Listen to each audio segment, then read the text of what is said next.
Bien, entonces aquí quería mostrarles esta URL que es muy famosa y muy conocida porque aquí arma, digamos, un mapa, digámoslo así. Este mapa básicamente que arma es desde el lado de tanto frontend como backend.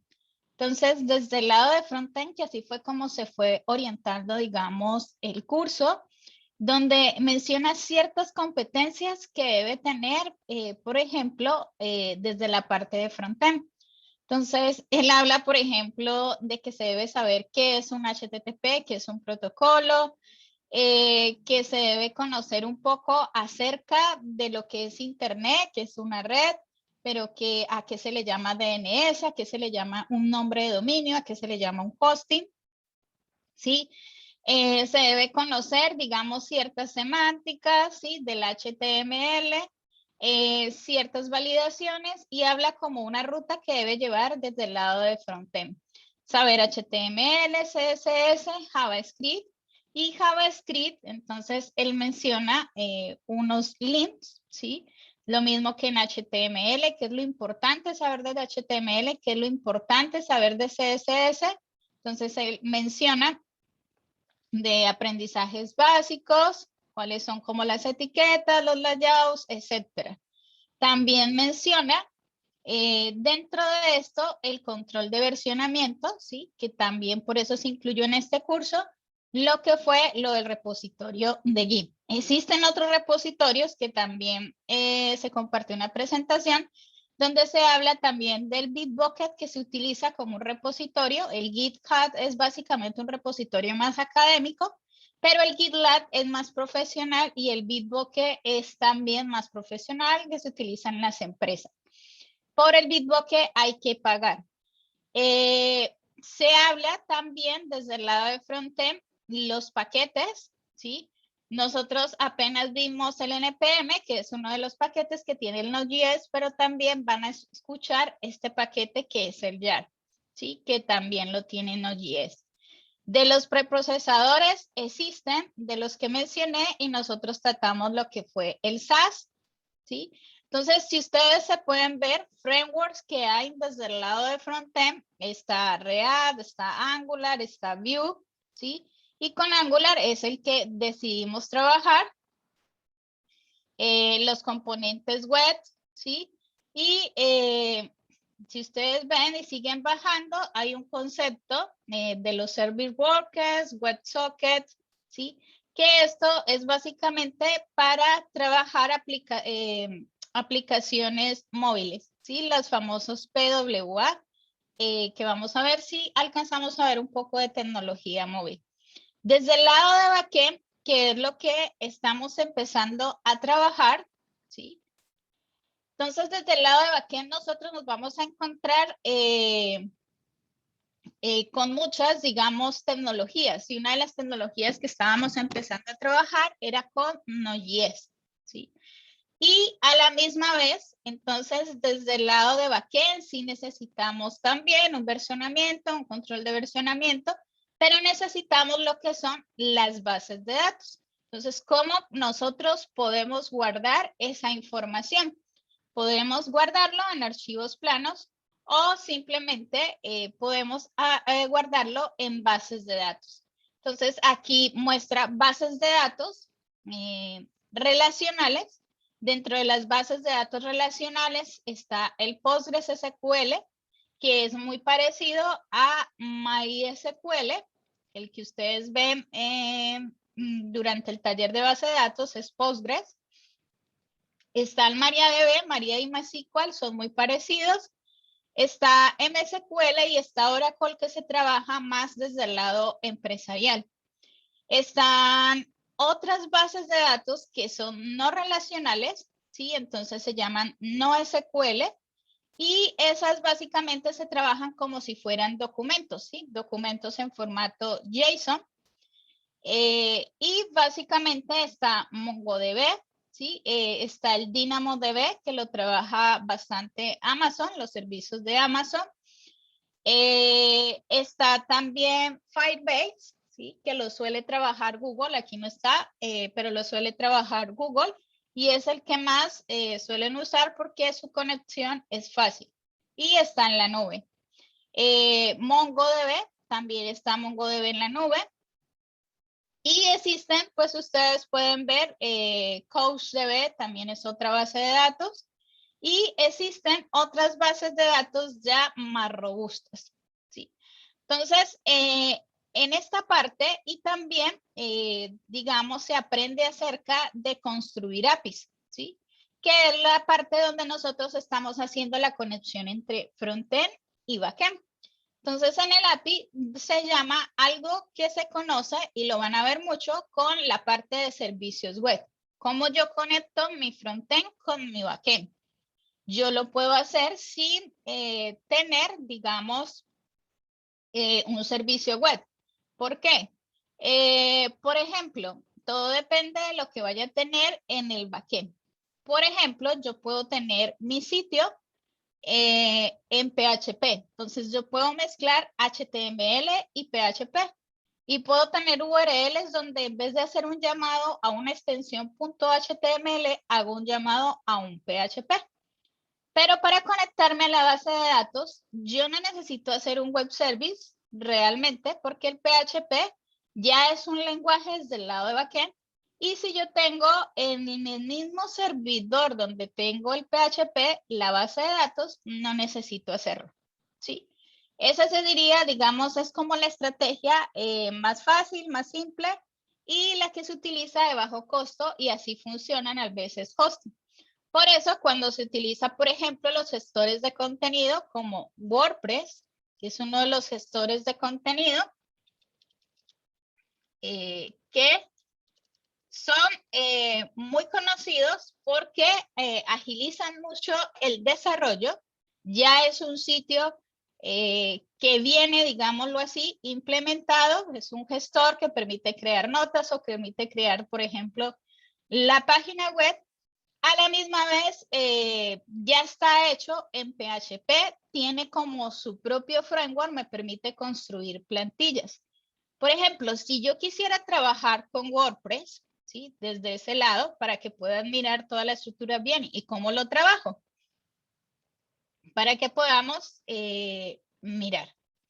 Cristian, ¿qué quieres que repita? No entendí bien.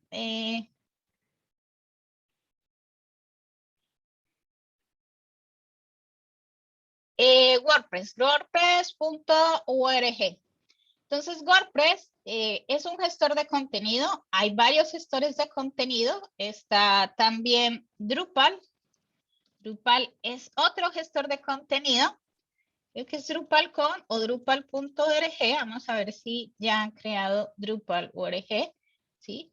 Estoy hablando, digamos, desde el lado del backend, donde por eso no se había podido hablar de cuando estábamos viendo frontend, porque esto es como si fuera un merge, hay backend y frontend, y están construidos en lenguaje de programación de PHP y tienen su propio framework. No es un framework, digamos, así como Angular, como Vue, ¿sí? Para construir, pero agiliza mucho los desarrollos.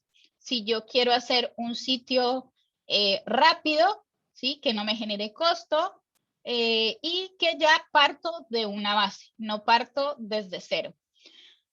Entonces, Drupal es otro. Drupal es más robusto que WordPress. Está también Joomla. Voy a mostrar ahora qué es lo que debo hacer para instalar, por ejemplo, WordPress. Este es Joomla. Aquí está joomla.org.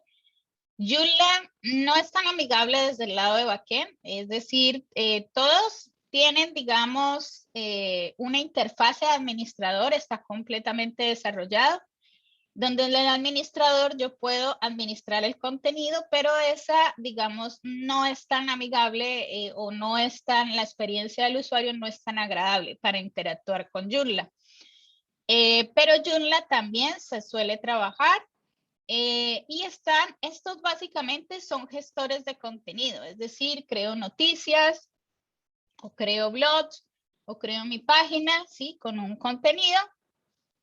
Pero también están los e-commerce, que también están dentro de gestores de contenido, pero tienen un fin que es e-commerce. Entonces está PrestaShow, también era uno de los que solía ser bastante famoso.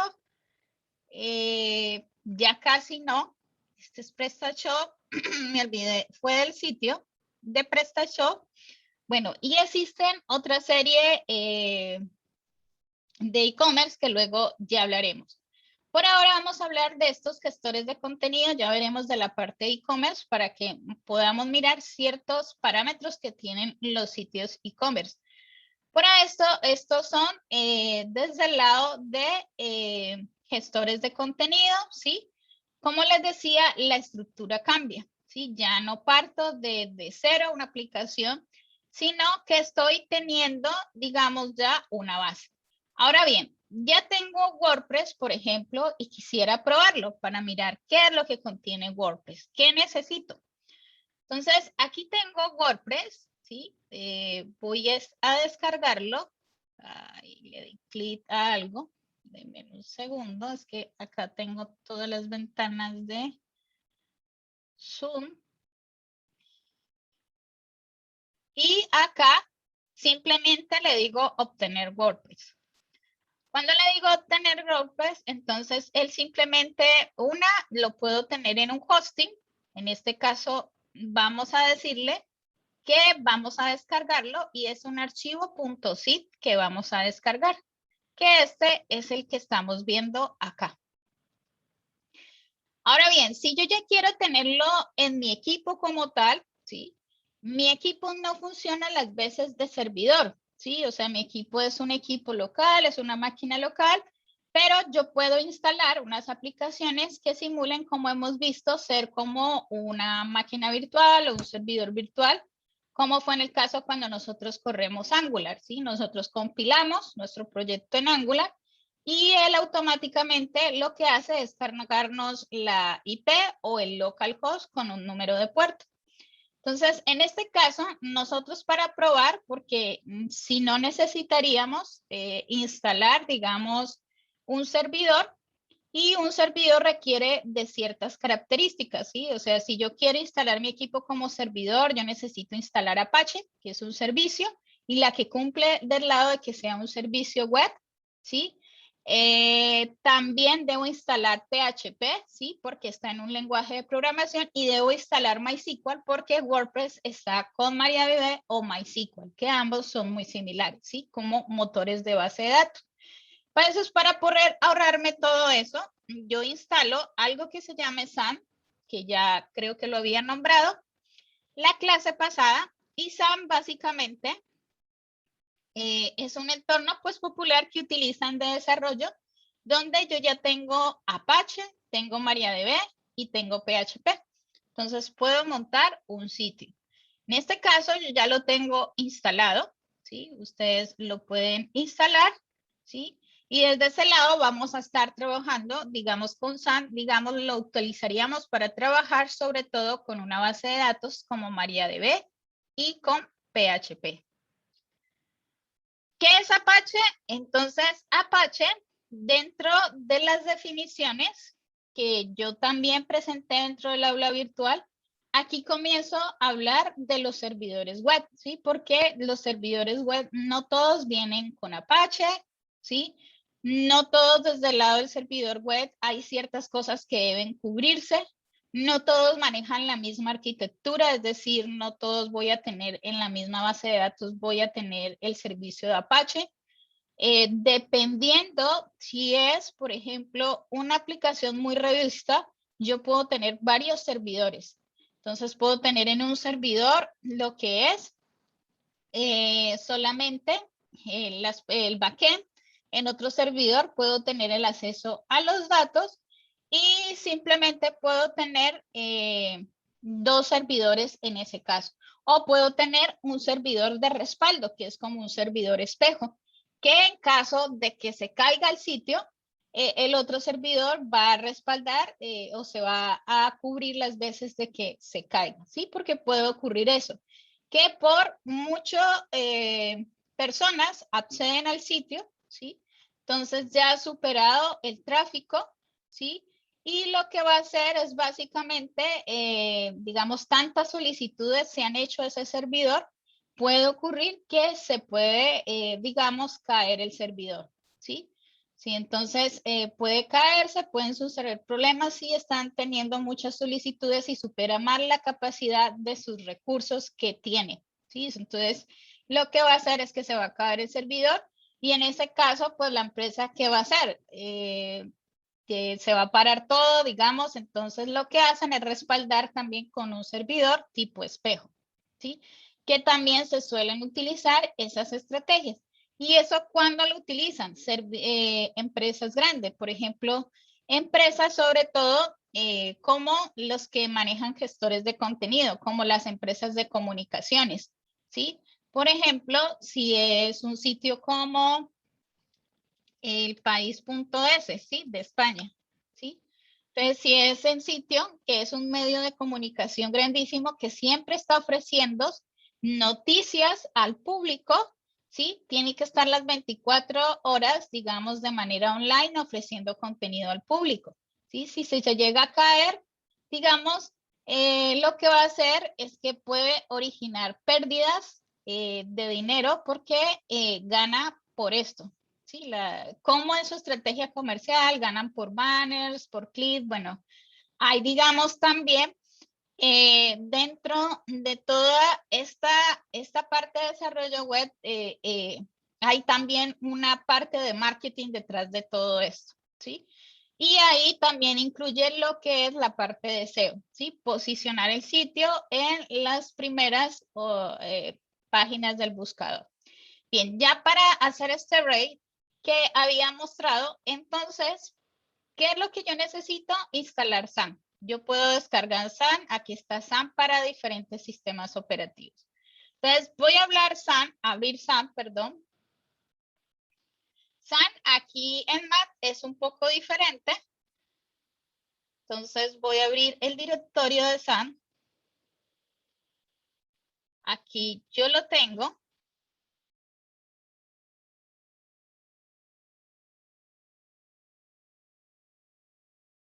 Entonces, voy a empezar a correrlo para que miremos qué es SAM y cómo podemos instalar WordPress dentro de este SAM. Entonces, esta es la ventana de interacción cuando yo ejecuto SAM. Él me va a decir administración de servidores. Entonces, aquí básicamente me está diciendo voy a arrancar la base de datos y voy a arrancar el servicio de Apache. ¿Sí? Están en color verde, quiere decir que ya están corriendo. Y básicamente, simplemente le voy a decir Go to Application. Cuando yo le digo Go to Application, por default, él me abre aquí el localhost, ¿sí? Entonces, por default, él abre localhost y abre una página de presentación del SAM, ¿sí? En este caso, pues yo ya lo he trabajado y la he borrado, pero él por default abre una página y en esta página es una página simplemente de presentación diciendo qué es lo que contiene. ¿Dónde queda? Esto queda en un directorio específico. Entonces, quizás la interfase no es la misma, ¿sí? Para Windows. Entonces, aquí simplemente le van a decir Open Application Folder. Entonces, él lo va a llevar de manera automática al folder o al directorio donde contiene toda esta aplicación. Donde usualmente debo guardar, digamos, los fuentes para que cuando yo le diga localhost / tienda, ¿sí? Me pueda cargar mi sitio de tienda, ¿sí? Esto es un espacio físico. Entonces, simplemente lo vamos a colocar dentro del directorio htdocs, ¿sí? Entonces, dentro del directorio htdocs, así como habíamos hablado del Apache, también habíamos mencionado que hay un archivo de configuración. Este es el archivo de configuración que tiene esta aplicación con Apache cuando por default corre el localhost. Tiene que leer este directorio hdocs. Entonces simplemente voy a crear algo aquí que se llama, voy a crear gestor, ¿sí? O contenidos, un directorio. Entonces, cuando yo le diga contenidos, ¿sí? Él va a leer contenidos, ¿sí? Ya lo reconoció, no generó un error 404 de que no reconoce la URL, así como tienda que originaba un error 404, ¿sí? Porque no era una URL conocida, pero ya con contenidos no generó el error 404 y simplemente lo reconoció como que sí es un directorio, pero no hay contenido. Entonces, lo que vamos a hacer es que tenemos acá WordPress. Me disculpan acá las descargas que tengo, que son bastantes archivos. Entonces, aquí estoy descomprimiendo WordPress, ¿sí? WordPress, cuando lo descomprimo, básicamente es el directorio de WordPress. Si lo abrimos, hay una cantidad. Entonces, voy a hacer esto. Simplemente voy a darle Control C y voy a irme a mi directorio. Si quiero lo copio en contenidos, pero como ya viene con un directorio, como tal, voy a copiarlo en la raíz del ht2, aquí. Y simplemente voy a eliminar este contenidos. Entonces, aquí tengo contenidos, lo voy a reemplazar. Y vamos a darle de nuevo actualizar. Entonces, cuando ya lo he actualizado, WordPress como tal ya tiene una presentación de instalación, ¿sí? Como un WYSIWYG. Muy fácil. Entonces, veamos un poco la estructura de WordPress antes de seguir esta parte. Entonces, WordPress, desde el lado que hemos visto, es muy diferente, ¿sí? Porque tiene código HTML, tiene código PHP, ¿sí? Entonces, la estructura, digamos, es diferente. Yo puedo tener un solo servidor donde yo tenga, ¿sí? Y no necesito hacer uso de servicios web. En este caso, porque tengo los PHPs y los HTML. Es más bien, no tiene ni HTML porque tienes un README, ¿sí? Que es un archivo de solamente leer. Y el principal es llamado index, pero es con extensión PHP. WordPress tiene su propio framework, como les dije. Tiene una parte de, siempre sus directorios están con WP, ¿sí? Aquí es la parte de administración, que esto es, por ejemplo, si uno entra a la parte de administración del sitio, ¿sí? Entonces se van a dar cuenta que está en PHP, aquí están, son librerías que adicionan o trabajan, ¿sí?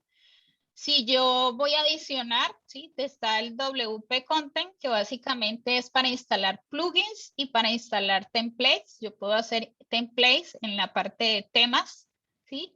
Yo puedo hacer templates y los templates es con PHP, ¿sí? Y JavaScript. Entonces, WordPress es muy potente, pero es del lado del lenguaje de PHP. Está también los includes. Si ustedes van a ver, todo está en PHP. Voy a abrir cualquiera. Por ejemplo, está WP Login, WP Settings, que es de configuración. Aquí, voy a crearlo con su like. Entonces, aquí simplemente, ¿sí? Está explicando todos los archivos. Bueno, hay que entender bien cómo viene WordPress para poder mirar qué archivos tocar, etcétera. Bien. Sigo acá. Entonces, como WordPress, como les decía, entonces trabaja desde el lado de backend con PHP.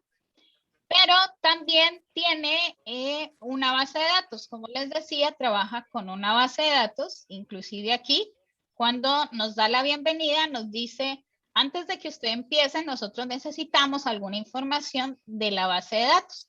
Entonces, usted necesitará conocer primero, digamos, unos ítems, ¿sí? Entonces, aquí nos está diciendo qué es lo que él nos va a solicitar. Y todo está relacionado a la base de datos.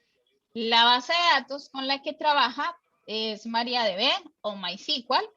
Entonces, es lo que nos va a permitir, cuando le dimos let's go, lo que nos va a hacer es solicitar una información y es esta. Nombre de la base de datos, usuario de la base de datos, password y host. ¿Por qué? Porque él va a crear de una manera automática un archivo que se llama webpackconfig.php. Entonces, en webpackconfig.php él va a guardar esta información. Entonces, vuelvo aquí a abrir, ¿sí?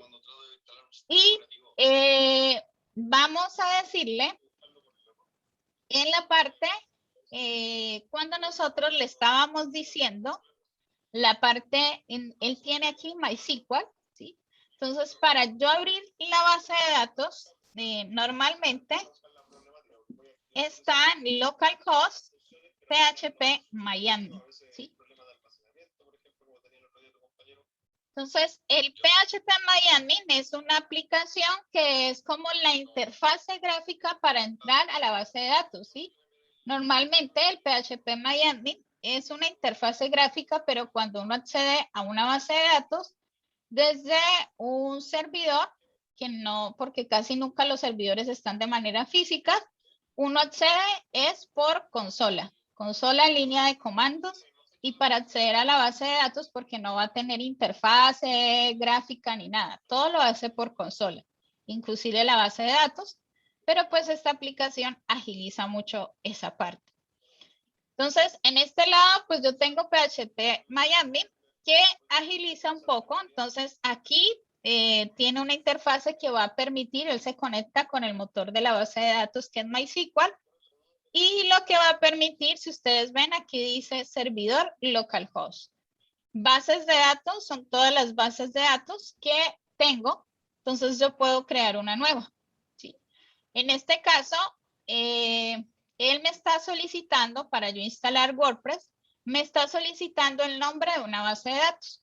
Entonces voy a crear una base de datos, voy a decirle nueva. Y acá me está solicitando, cuando le digo nueva, me sale esta parte de acá donde me solicita un nombre. Entonces vamos a darle un nombre y vamos a decirle que va a ser gestor.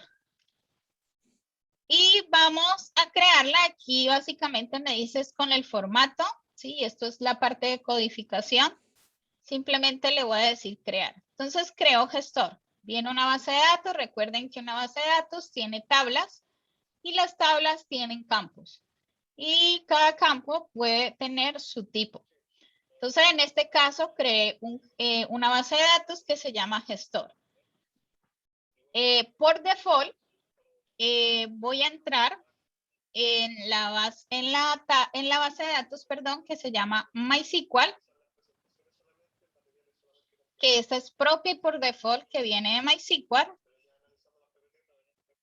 Hay una tabla que se llama user. Entonces es, por ejemplo, luego amplío más esto, pero esa tabla que se llama user, lo que está diciendo es, yo para seguridad, yo creo un usuario con un password respectivo para entrar a esa base de datos. ¿Te imaginas si todo un mismo usuario accediera a todas las bases de datos? ¿Sí? Entonces, digamos, por políticas de seguridad, lo que se hace siempre es crear un usuario específico relacionado a esa base de datos, y es donde se crean los diferentes permisos. Ah, no, este usuario solamente le voy a permitir de que pueda leer la base de datos o que pueda leer y escribir a la base de datos. Sí, también es una de las partes que se debe tener en cuenta en la parte de seguridad web. Entonces, en este caso, como nuestro interés es solamente mirar el funcionamiento de WordPress, por default voy a dejarlo con todos los permisos. Entonces voy a hacer uso del root, del usuario root y sin password, ¿sí?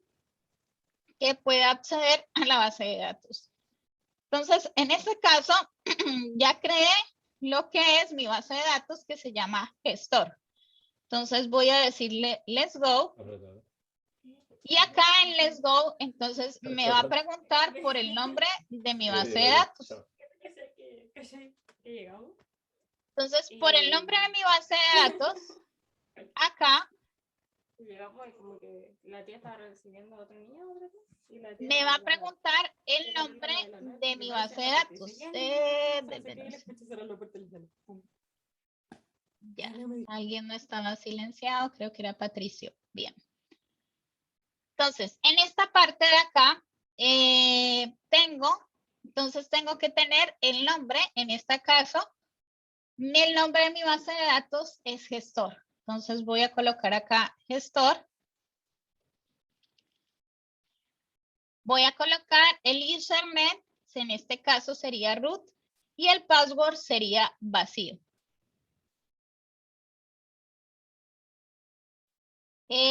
Cristian, no entendí lo que mencionó anterior de PHP.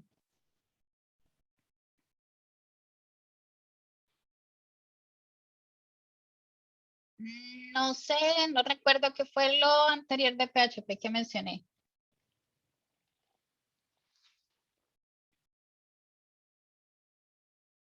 Vale.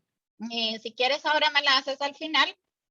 Entonces, en esta parte, tengo el nombre de la base de datos, tengo el username que es root y el password es vacío. Por default es el host. ¿Dónde puedo ver el host? Aquí, donde dice servidor, localhost. Esto puede cambiar, ¿sí? En un servidor real. Entonces, en este caso me está diciendo que va a crear todas las tablas con un prefijo que tenga WP. Entonces, vamos a decir que sí. Vamos a decirle submit. Y aquí ya saltó, es decir, cuando él reconoce que la base de datos ya está creada, ¿sí? Entonces, él crea este archivo config en PHP, donde el archivo config básicamente tiene la información que nos ha solicitado, ¿sí? Esto en PHP, esto es muy similar a C. Entonces, no sé si recuerdan que el define en C es definición de una constante, ¿sí? Entonces, aquí está el define, ¿sí? Y lo está utilizando, está, digamos, creando unas también autenticaciones. Y toda la configuración la tiene en este archivo que se llama wp-config. Entonces, simplemente me está diciendo, usted puede crear el wp-config, el archivo manualmente y empastar el texto siguiente, ¿sí? Esto es lo que puedo hacer, entonces voy a copiarlo. O también él a veces la crea. Voy a copiarlo en caso tal de que cuando le diga run de installation no me lo crea. Entonces aquí, ¿por qué lo hizo? Me voy a devolver en el anterior. Bueno, aquí ya perdí. Vuelvo y lo hago acá. El gestor. Acá fue porque en la parte de arriba me dijo que yo no tenía los permisos para que él pudiera escribir. Cuando yo hice esto, aquí me dijo, usted está deshabilitado para escribir. Entonces, en este caso, yo voy a crear el archivo, ¿sí? Aquí en contenidos, voy a crear un nuevo archivo. Vamos a ver, voy a copiar todo esto que yo tengo. Y voy a salvarlo. Y voy a salvarlo aquí. Entonces voy a decirle que se llama wp-config, que es de esta manera. Voy a tomarlo aquí, a copiarlo y a pegarlo aquí. Entonces aquí ya tengo el wp-config. Aquí está, ¿sí? O también tiene un wp-config de ejemplo, si vemos, ¿sí? También podemos editarlo. Este es un wp-config de ejemplo, ¿sí? Entonces también puedo o reemplazar o crear uno nuevo, ¿sí? Que este ya lo venía simplemente. Entonces aquí ya le digo correr la instalación. Entonces una vez él ya detecte que el archivo wp-config, voy a borrar este ejemplo o voy a dejarlo ahí, ya está creado, entonces ya me pregunta esa información acerca de la página. Entonces, ¿cómo se va a llamar mi sitio web? Voy a decirle simplemente, qué sé yo, robótica. Aquí ya me dice para crear un usuario. Entonces, el usuario es el que va a entrar al administrador, pero al administrador para gestionar el contenido. ¿sí? No al administrador como tal de backend, sino un usuario de administrador. Entonces simplemente le voy a copiar esta clave y si quiero le puedo colocar un correo. Entonces él ya dice voy a instalar WordPress, ¿sí? Si vemos aquí en gestor, él no ha instalado todavía las tablas que van. Solamente lo que hizo fue crear el archivo para poder configurar la base de datos. Entonces aquí simplemente le voy a decir instalar WordPress. Bueno, acá me solicitó, entonces simplemente voy a instalar. Entonces, una vez que ya lo ha hecho, vamos de nuevo a mirar gestor.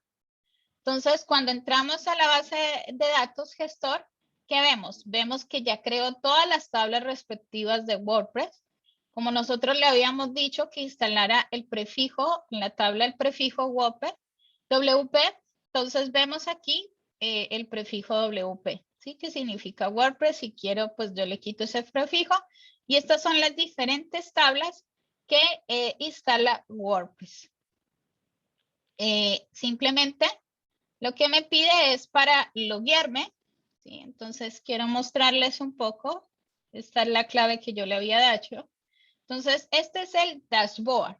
El dashboard es como la interfaz de usuario, pero desde el lado de la administración. Voy a administrar un sitio, ¿sí? Un sitio web no solamente se ve desde el lado de frontend, también tiene un frontend, pero es para un usuario quien va a administrar ese contenido. Por ejemplo, si yo tengo este sitio, ¿sí? Como es sitio de noticias, las noticias, ¿cómo se deben crear? Pues debo tener diferentes tipos de usuarios que tengan otra interfaz diferente a la de todos los usuarios que entran a acceder al contenido, sino una interfaz más para poder crear nuevo contenido, editar contenido, ¿sí? Lo mismo que para el de una tienda e-commerce. Necesita una interfaz administrativa como la que muestra WordPress. ¿Cuál es la versión que ven los usuarios? Entonces aquí, esta es la versión, digamos, esto es lo que acceden los usuarios. Si yo no estoy logueada, esta parte negra no la va a ver. Entonces yo puedo ya con WordPress, ¿sí? Ir creando los templates, ¿sí? Entonces, ¿cómo creo los templates? Ya tiene acá una parte de temas, ¿sí? Y yo puedo instalar temas, ¿sí? ¿Dónde se almacenan estos temas? En WordPress. Se almacenan aquí en la carpeta WContent. Entonces yo puedo acceder a estos temas y puedo también entrar para editar o modificar temas. Puedo instalar también en WordPress, ¿sí? Por eso es un gestor de contenido que es muy fácil para implementar un sitio web. También puedo instalar algo que se llaman los plugins. Y los plugins básicamente que hacen referencia como si fueran módulos. Módulos que se han desarrollado como el gestor de contenidos está hecho en PHP, es open source. Entonces la misma comunidad de WordPress desarrolla y sube plugins. Entonces aquí yo puedo subir plugins, ¿sí? Y puedo haber plugins, por ejemplo, de carrusel. Hay diferentes tipos de plugins que yo puedo instalar. Estos plugins, ¿dónde se bajan? En el mismo WordPress, ¿sí? Aquí, en el mismo WordPress dice plugins y hay una lista de plugins, bastantes. Está inclusive el plugins de WooCommerce, que es para que ofrecerle también de que no sea solamente un gestor de noticias, sino también de e-commerce, ¿sí? Entonces también yo puedo instalar. ¿Cómo lo instalo? Simplemente puedo bajarlo, ¿sí? Colocarlo en el directorio plugins, ¿sí? Y simplemente, creo que él tiene para colocar, sí, en el directorio plugin y una vez él ya lo reconoce, debo activarlo, ¿sí? Entonces aquí, por ejemplo, él lee que hay estos plugins. Está el hello que tengo aquí, que es un PHP. Son módulos, como les dije, los plugins son módulos que están desarrollados en PHP. Y Akismet, ¿sí? Que son los que aparecen acá. Entonces, están desactivados. Una vez lo activa, simplemente lo que hace es activar ese plugin como un módulo adicional. Este WordPress, no sé si lo han visto anteriormente, que inclusive el sitio de la escuela, ¿sí? De informática está desarrollado en WordPress, ¿sí? Entonces, él maneja los conceptos que son pods. Los pods son contenidos, noticias, ¿sí? Como este texto plano que ven aquí, ¿sí? Y yo puedo entrar y editar. Entonces, a esto yo me refería a gestor de contenidos. Que yo puedo editarlo, ¿sí? Entonces, aquí está la vista de editar el contenido, ¿sí? Ha cambiado bastante. Han mejorado. WordPress siempre está actualizando, ¿sí? Es decir, él tiene por default un plugin que lo que hace es actualizar la versión de WordPress, ¿sí? Y eso es importante tenerla siempre de manera automática porque si no los plugins se pueden hacer obsoletos. Entonces, aquí yo puedo decir, por ejemplo, qué sé yo, texto, ¿sí? El contenido viene acá, ¿sí? Y si ustedes ven, la interfase gráfica es muy amigable. Entonces, acá también yo puedo incluir links, ¿sí? Digamos, una interfase gráfica, pero más desde el lado del administrador para gestionar el contenido. Yo puedo crear también nuevo contenido, ¿sí? Entonces me está diciendo acá, ¿sí? Para que puedan ya ustedes más indagar acerca de ello. Voy a darle a actualizar. También otra de las cosas que iba a mostrar era, por ejemplo, WordPress a su mismo vez, o sea, todo lo que requiere WordPress. Si ustedes ven, yo entré al contenido de una noticia y lo que hizo básicamente fue darme una URL, ¿sí? Con un parámetro, ¿sí? Entonces, si yo creo un nuevo contenido, por ejemplo, voy a crear un post, que es un contenido, ¿sí? Y hasta ahora no he desarrollado nada. O sea, todo lo que he hecho es con base a WordPress.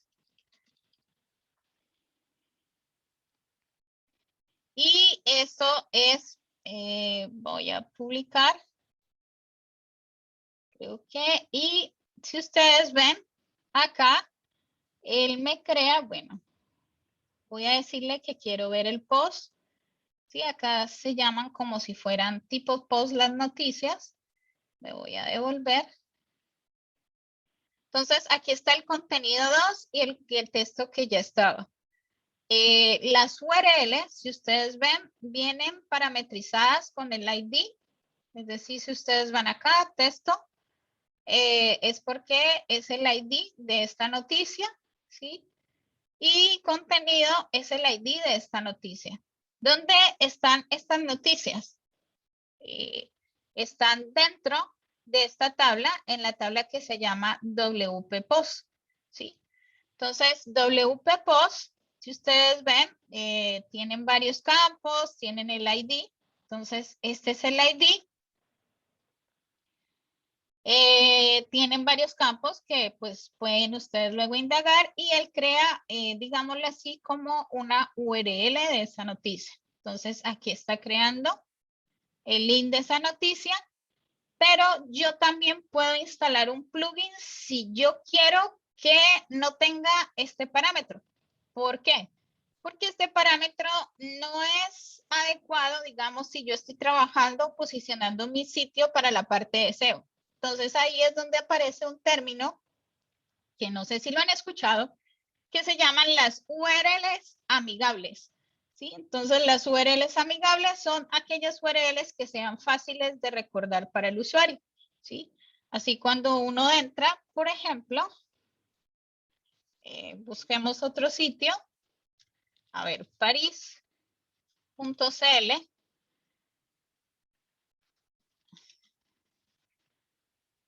¿Sí? Entonces, este es un sitio e-commerce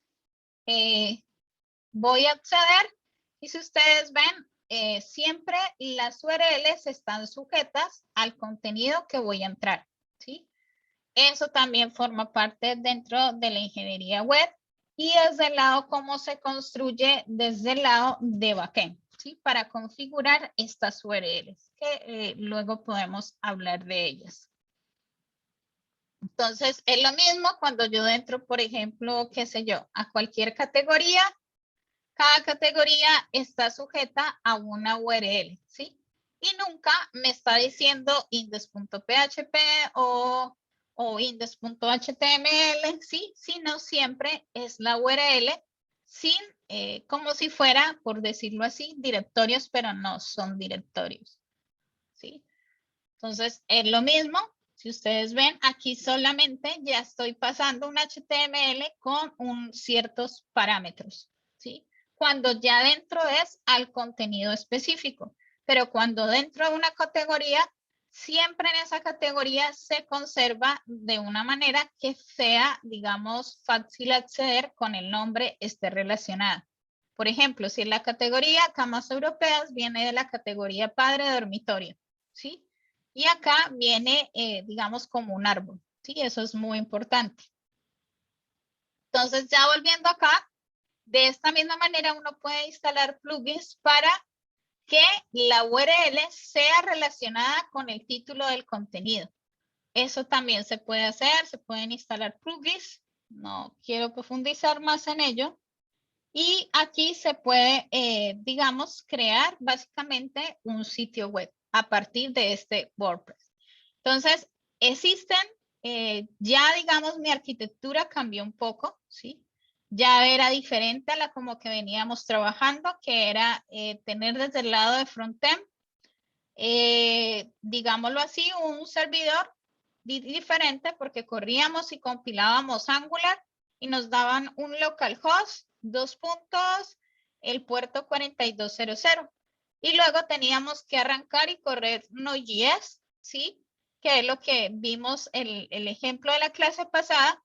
Y cuando arrancábamos Node.js, nos arrancaba, teníamos que configurar pues un servidor, nos daba el 127.0.0.1 y un número de puerto que también nosotros asignábamos, ¿sí? Entonces, para conectarse a Angular con Node.js, ¿sí? Estábamos utilizando un servicio, ¿sí? Pero en este, si vemos, ya cambió toda la estructura, ¿sí? Ya no tenemos como si fueran dos servidores, sino que tenemos un solo servidor, ¿sí? Entonces, también existe y no hace uso de servicios para poderse conectar. Bien, entonces, esto quería mostrarles. Voy a pasar a esta presentación para mostrar un poco la parte de lo que son los servicios, ¿sí? ¿Y a qué se le llama la parte de servicios web? Que lo va a ver mucho, pero no siempre se implementa dependiendo lo que vayan a hacer, ¿sí? Como en este caso que les mostré con WordPress. Entonces, los servicios web, básicamente, es una tecnología que utiliza un conjunto de protocolos estándar que sirve para intercambio de datos, ¿sí? Es decir, yo voy a intercambiar datos desde el lado de mi frontend al lado del backend, ¿sí? Voy a enviar datos y básicamente dentro de esa, digamos, intercambio de datos puede darse por medio de dos protocolos o por medio de dos estrategias. Una de esas es el intercambio de datos a través de mensajes utilizando lo que es SOAP, ¿sí? SOAP, que básicamente es un protocolo de acceso de objeto simple, ¿sí? Y ese usa una estructura de datos ya de XML como un lenguaje de intercambio de datos con una estructura compleja que es capaz de albergar todo tipo de datos sobre la solicitud o la respuesta. Y el otro que suele ser muy conocido, que es el que más se trabaja porque es, digamos, de más bajo costo, es el REST. Entonces, el REST básicamente, ¿sí? Es un estado de transferencia representacional y básicamente usa el mismo protocolo HTTP para comunicar comunicación entre máquinas. ¿Por qué comunicación entre máquinas? Porque está comunicando frontend con backend en caso tal de que yo tenga el frontend en un servidor y el backend en otro servidor. Dentro de esta red, ¿sí? Es ampliamente soportado por todos los sistemas y de hecho para la transferencia de datos en la web pues se usa el HTTP. Dentro de este REST, el formato para trabajar el intercambio de datos es a través de un lenguaje que es llamado el JSON, ¿sí? Entonces, ese intercambio, a diferencia del SOAP, que no se hace con XML, XML también es un lenguaje de marcado, ¿sí? Pero con el REST se hace a través del JSON, que por eso era que les decía en Angular, que los datos debíamos convertirlos en JSON antes de enviarlo al backend, ¿sí? Porque siempre su intercambio de datos va a ser siempre a través de ese formato JSON. Básicamente, la arquitectura, ¿cómo sería de un REST? Entonces, básicamente yo tengo aquí mi aplicación, ¿sí? Tengo aquí mi API, ¿sí? Una API que he construido. Y tengo también un cliente, ¿sí? Entonces, este es el cliente, ¿sí? El que va a acceder, digamos, va a acceder a los datos. Para poder acceder a los datos, lo va a hacer a través de un API. Y ese API, que va a ser un REST, el intercambio de datos se va a hacer siempre a través de un archivo tipo JSON, ¿sí? O a través de un formato tipo JSON, como debe enviarse los datos. Y se va a hacer siempre a través del protocolo HTTP, ¿sí? Entonces, esa es la forma. Entonces, el API va a ser el intermedio y es el que va a permitir que el cliente pueda acceder a los datos de mi aplicación y esos datos pueden estar en un servidor, en otra base de datos diferente, ¿sí? Y aquí esta API, ¿cómo la voy a hacer? Esta API yo la puedo hacer dependiendo de qué lenguaje voy a usar desde el lado de backend, ¿sí? Si yo voy a hacer un servicio web, en este caso yo puedo hacer un API con PHP, puedo también hacer un API con Node.js, que es lo que empezamos a ver. Puedo también usar un API con Python, también lo puedo hacer, ¿sí? Y básicamente simplemente debo aprender el lenguaje para saber cómo construir esta API. Entonces, desde el lado de frontend, ¿sí? ¿Cómo me voy a comunicar? Va a ser de la misma manera, es decir, voy a acceder a una URL donde está este API y voy a acceder a los diferentes servicios que tiene. Entonces, lo que decía, dentro de ese intercambio de datos que se da a través de un formato JSON, ¿sí? También es importante en esa comunicación la parte de seguridad. Entonces, por eso se habla de un concepto de autenticación y autorización. ¿Por qué? Porque es una parte que luego hablamos de la seguridad.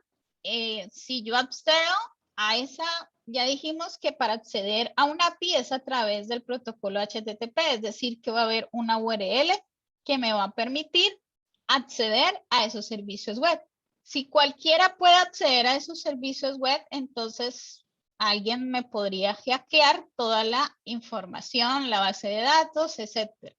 Entonces, por eso es importante la parte de autenticación, que es básicamente identificar una persona o un cliente que está accediendo a esos servicios y la parte de autorización, que es realmente lo que puede hacer el usuario. Y usualmente estos conceptos de autenticación y autorización, ¿dónde lo vemos nosotros también? Cuando vemos un sitio web donde nos piden un usuario y una contraseña, ¿sí? Entonces, ese usuario y la contraseña es lo que nos está diciendo. Usted va a acceder a una información que es privada solamente para usted y está relacionada con usted. Entonces, siempre nos va a pedir una autenticación. ¿Cuál va a ser esa autenticación? Pues puede ser un usuario y un password, ¿sí? Entonces, esa es la que permite identificar a una persona y la autorización es validar básicamente en ese caso cuando se ha autenticado si realmente esa persona es, ¿sí? Entonces, luego hablaremos de esa parte de la autenticación en cómo se realiza desde el lado de frontend y backend, ¿sí? Porque en el lado de frontend habría que hacerse unas cosas. Entonces, para mirar un poco, antes de finalizar, que mañana vemos la práctica con Node.js y con lo que estábamos haciendo desde el lado de frontend, pero antes de hacer ese intercambio de datos, ¿sí? Desde el lado de frontend y backend, quiero mencionarles que existen, digamos, desde ese intercambio de datos, unas operaciones, ¿sí? Unas operaciones para poder acceder a esos datos, porque los datos yo puedo acceder a través solamente de la lectura. Quiero leer información. O no solamente quiero leer, quiero modificar un dato respectivo, ¿sí? Entonces es, por ejemplo, que desde el lado de frontend estoy accediendo a unos datos, pero quiero editarlos, ¿sí? Quiero editar en determinados datos. Entonces, existen unos métodos que se llaman operaciones RESTful. Entonces, está el método GET, que el método GET es cuando se hace una solicitud al usuario por medio del método GET, ¿sí? El método GET básicamente es GET como quien dice, voy a obtener información, ¿sí? Entonces, simplemente lo que hago es obtener información desde el lado del servidor tipo backend y lo que él pienso que me va a retornar es que él me va a retornar la información en un formato JSON. Por ejemplo, desde el lado de este frontend, yo hago una solicitud GET para obtener información de un determinado usuario. Entonces, yo lo que hago es originar una URL, pero le estoy enviando el ID del usuario. Quiero que me retorne una información. Entonces, simplemente lo que va a hacer es retornar la información respectiva de este usuario y la va a retornar en formato JSON, ¿sí? Que eso es lo que vamos a ver mañana. Luego existe también otro método que es el método POST, ¿sí? Entonces, el método POST, básicamente, el usuario crea el recurso mediante el método POST. Este método POST, ¿para qué va a servir? El método POST sirve cuando yo quiero crear un nuevo usuario. Entonces, por ejemplo, tenemos un formulario como el de registro. Entonces, queremos que el usuario se registre desde el lado de frontend. Entonces, para que yo pueda enviar los datos desde el lado de backend, voy a usar el método POST. Voy a enviar los datos y los datos que debo enviar, ¿sí? A esa URL desde el backend, voy a enviarlos en formato JSON, ¿sí? Y desde el lado de backend, que en nuestro caso sería con Node.js, vamos a hacer lo respectivo para recibir esos datos y poderlos luego, desde el lado de backend, conectarlos a la base de datos, ¿sí? Y guardar los datos en la base de datos, ¿sí? Porque tenemos que hacer algo con esos datos. ¿Qué vamos a hacer? Pues guardarlo en la base de datos. Bien, entonces estos dos métodos quería dejarlo hasta ahí para el día de mañana poder mirar la práctica de frontend, backend, utilizando el método GET y el método POST. Voy Ah, a, ¿esa? sí,